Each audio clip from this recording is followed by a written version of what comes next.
मजा नहीं आ रहा है। माहौल तो खैर एक ही तरफ बना हुआ है, मोदी जी की तरफ बना हुआ है। और ये तो आप भी जानते हैं, खैर जब जगह जगह घूम रहे हैं तो सबके ओपिनियन ले रहे हैं, तो सब यही कह रहे हैं कि बीजेपी मोदी जी को ही ज़्यादा पसंद कर रहे हैं लोग, और उनके काम को पसंद कर रहे हैं। और माहौल देख ही रहे हैं आप, पूरे उसमें घूम ही रहे हैं, पूरे उसमें तो माहौल बीजेपी का ही बना हुआ है। अब ये कि सारे लोग इकट्ठे हो रहे हैं, तो किस बात से इकट्ठे हो रहे हैं? कुछ डर है ना इनके अंदर, डर है कि इनको वोट नहीं मिल रही, बीजेपी की तरफ जा रही है, इसलिए इकट्ठे हो रहे हैं। ये फंस गया सीएम, इसे पार्टी की मीटिंग समझ के फंस। खुद ही सोचो कि क्यों इकट्ठा होता है आदमी, जब उसको डर होता है कि हाँ हम हार रहे हैं, इसलिए तो इकट्ठा हो रहे हैं। ये जो राहुल गांधी की न्याय यात्रा ये सब हो रहा है, गठबंधन वाले हो रहे हैं, आप लोगों के बीच में, इस इलाके के लोगों के बीच में क्या चर्चा चलती है? और गरीबों में ये फ्री बिजली, पानी, अनाज, ये सब सिलेंडर, इसका कोई मतलब है या धर्म का, राम मंदिर का, ये ज़्यादा चल रहा है? Good question. चीज़ें तो सारी ज़रूरत की हैं, बिजली पानी भी ज़रूरत है, और धर्म का भी है, क्योंकि धर्म नहीं रहेगा देश नहीं रहेगा, क्योंकि देश भी तो होना ज़रूरी है। जब देश होगा तभी हम रह पाएंगे, नहीं देश ही नहीं होगा तो फिर कैसे वो हो। अच्छा, आपको भी ऐसा लगता है हिंदुत्व खतरे में? अभी मजा आएगा। नहीं, देखिए, कह नहीं सकते कि हिंदुत्व खतरे में है। खैर हिंदुस्तान कब से चला आ रहा है और कब से और कब तक रहेगा ये कभी, क्योंकि हाँ ऊपर वाले की शक्ति है क्या, इस तरीके से आप इतिहास गवाह है, जिस देश में मोहम्मदन घुसे वो पूरा देश मोहम्मदन कंट्री बन गया। ये आप भी जानते हो और सब जानते हैं कि जिस देश के अंदर ये घुसे वो पूरा, और ये हिंदुस्तान ही बचा हुआ है। कोई ऐसी शक्तियाँ जो काम करती हैं जो उसको बचा के रखती हैं, तो यहाँ नहीं हो सकता।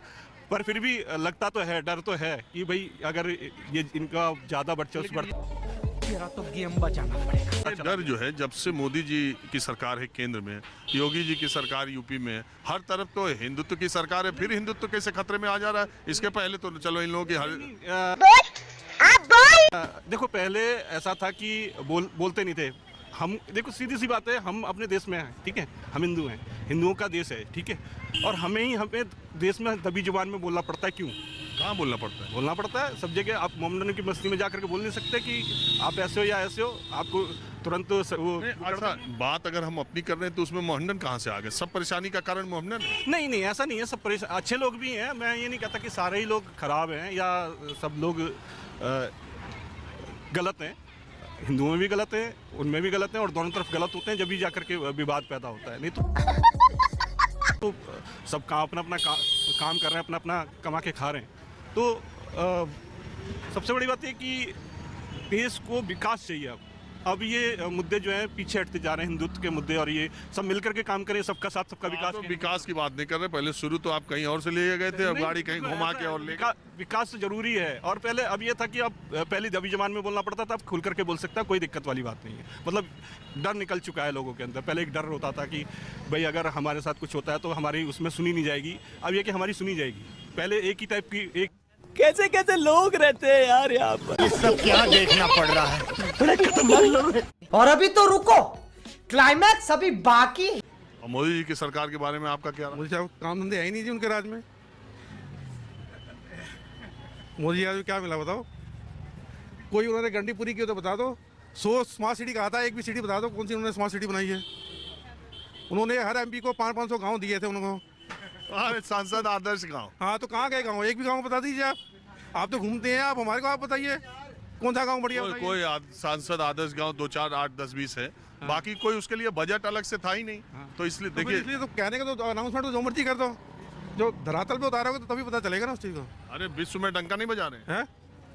घर में खाने को रोटी नहीं है तो विश्व डंका क्या करेगा जी, बता के बताओ। मेरे घर में कुछ है नहीं और मैं बाहर अपनी वाह करी जाऊँ तो फायदा क्या उससे, क्या बताओ? बाप रे, ये तो धोती खोल रहा है। कितने लोग बाहर जाते हैं बताओ ना हिंदुस्तान के अंदर? वो तो आप बोलते हो ना, जितने भी यूट्यूबर हैं वो बताते हैं ये हमारे को वीज़ा लेने के अंदर कितनी परेशानी आती है। इंडियन को वीज़ा नहीं मिलता वहाँ पे, 4-4, 6-6 घंटे, 8-8 घंटे इमिग्रेशन में लग जाते हैं उन लोगों को। कहता है बाकी कंट्री वाले आते हैं फटाफट चले जाते हैं, ये तो डंका बजाए जा रहे हैं जी। अरे इतना कह रहे विकास हो गया, इतना वंदे भारत ट्रेन चला, लगता नहीं जी? आपको विकास नहीं लगता? हमारे को नहीं लगता जी विकास। और देखिए राम मंदिर का, देखिए। हाँ जी, राम मंदिर ठीक है जी, एक आस्था का विषय है जी, उसको अपने प्रोपगेंडा क्यों बना रहे हैं जी? एक आस्था का विषय है, जिसको जाना जाएगा, जिसको नहीं जाना नहीं जाएगा। इसमें मोदी सरकार ने क्या किया जी? वो तो कोर्ट ने फैसला दिया उसको। मोदी सरकार गाना नहीं बनवाया है, जो राम को लाए हम उनको लाएंगे। राम को मोदी जी लाए हैं, बताओ। राम को मोदी जी लाए हैं, बताओ। किसने कह दिया राम को मोदी जी लाए हैं? भाई इतना दिन से अदालत में मुकदमा था, तो चलने दो जी मुकदमा। वो तो उनसे लिखवा लिया गया, फैसला लिखवा दिया गया उन्होंने। एक बात बताइए आप, हाँ जी, हाँ जी। आपको सब 2014 के बाद बुरा ही बुरा लग रहा है जब से मोदी जी आए? किसने कह दिया जी? नहीं, आप ही तो कह रहे हैं हर तरफ मामला गड़बड़ है। लेकिन जितना वो करके आए थे उतना कुछ किया तो बता दो आप मेरे को। क्या नहीं किया है? हाँ, जो उन्होंने कह दिया, जो बोला उन्होंने कुछ किया तो बताओ। 15 लाख कहाँ आए हमारे पास? तो रुको जरा, सबर करो। और आप बताओ। मुझे तो ऐसा लगता है कि किसी भी पार्टीज़ को इंडिया को डिवाइड ना करते हुए सबसे पहले भारत को आगे रखना चाहिए किसी भी चीज़ को लेकर। बस मुझे तो वही कहना है कि किसी भी चीज़ से देखो, पहले तो हिंदू मुसलमान, फिर अब नॉर्थ साउथ, अगड़ा पिछड़ा, पिछड़ा अति पिछड़ा। हाँ, ऐसे करेंगे तो यूनिटी तो नहीं रहेगी ना फिर भारत में पूरा टाइम। तो इससे तो हम लोग पीछे हो जाएंगे धीरे धीरे। जितना हम लोग में एकजुटता बढ़ती रहेगी उतना हम लोग आगे जाने के चांसेस हम लोगों के बहुत ज़्यादा है। तो मुझे ऐसा लगता है कि पार्टीज़ के हिसाब से अलग अलग हर स्टेट को ना मानते हुए यूनिटी रहनी चाहिए। तो तुमको क्या लगता है कि ये डिवाइड करने में कौन पार्टी ज़्यादा आगे है? नहीं, इस पे मुझे तो कुछ नहीं बोलना है। कुछ होने वाला खेल खत्म। तो मेरा आप लोग को आदाब, नमस्कार। मेरा नाम विजय है। आप लोग देख रहे हैं भगत रोल चैनल की वीडियो। जैसे कि अंकल जी बोल रहे हैं कि पहले जो है हिंदू जो है दबा हुआ था, लेकिन अब नहीं है। मोदी जी के आने के बाद जो है, इनकी सरकार आने के बाद अब सब लोग खुल के बोलते हैं। तो इनको ऐसा लगता है कि मुस्लिम जो है, जहाँ पे ज़्यादा उनकी आबादी है, वहाँ पे हिंदू जाके कोई बोल नहीं सकता है। तो क्या जहाँ पे जो मुस्लिम की बस्ती है वहाँ पे हिंदू नहीं रहते हैं? तो अपने भारत में क्या ऐसा है सिर्फ जो है मुस्लिम एक तरफ सिर्फ हैं, और हिंदू की बस्ती में क्या मुस्लिम नहीं रहते हैं? क्या ऐसा भी है?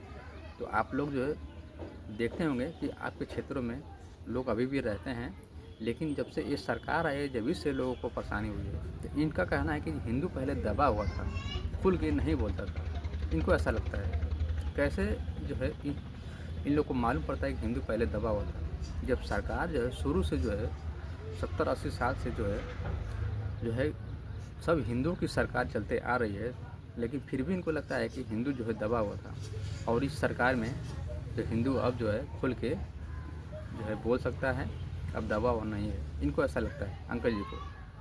तो शायद आप लोग को ये पता होगा कि इनको ये ज्ञान, इनको जानकारी ये कहाँ से मिलती होगी, क्योंकि गोदी मीडिया का इस प्रकार से जो है ज्ञान देती है कि लोग जो है उसके जाल में फंस ही जाते हैं। ऐसा जो है जो प्रचार करती है सरकार के पक्ष में, और माहौल बनाने में कितना जो है उस्ताद है आप लोग जानते हैं। सरकार के पक्ष में आप लोग को पता है बखूबी। तो आप लोग देख भी रहे होंगे आपकी तरफ में किस तरह से सरकार के पक्ष में जो है ये मीडिया, गोदी मीडिया खड़ी हो जाती है, गोदी मीडिया बन के, क्योंकि जनता के मुद्दे से इनको कोई लेना देना होता नहीं है। तो इनको सिर्फ जो है सरकार का जो है गुणगान जो है गाना है, और उनकी जो है सिर्फ सरकार बनवाना है गोदी मीडिया का, यही काम है। इसीलिए लोगों को दिमाग में ये चलता है कि मोदी जी के आने के बाद सब कुछ ठीक हुआ है।